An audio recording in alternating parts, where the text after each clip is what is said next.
حضور نے فرمایا کہ کوئی شخص جب گناہ کر رہا ہوتا تو اس کے دل میں ایمان نہیں ہوتا. مسلمان تو وہ ہوتا ہے لیکن ایمان دل میں نہیں ہوتا. لا یزنی الزانی حین یزنی وہو مومن، کوئی زانی حالت ایمان میں زنا نہیں کر سکتا. ولا یسرق السارق حین یسرق وہو مومن، کوئی چور حالت ایمان میں چوری نہیں کر سکتا.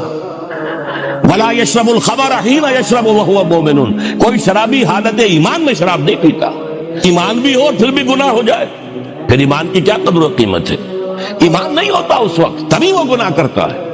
ایک شخص طے کر لے کہ نہیں مروں گا مگر فرما برداری کی حالت میں، چونکہ موت کا کچھ پتہ نہیں کب آ جائے، لہذا اس آیت پر عمل صرف اس وقت ممکن ہے جب کوئی لمحہ بھی معصیت میں نہ بسر ہو.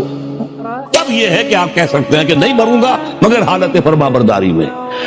اس پر عمل کرنا کوئی آسان کام نہیں ہے.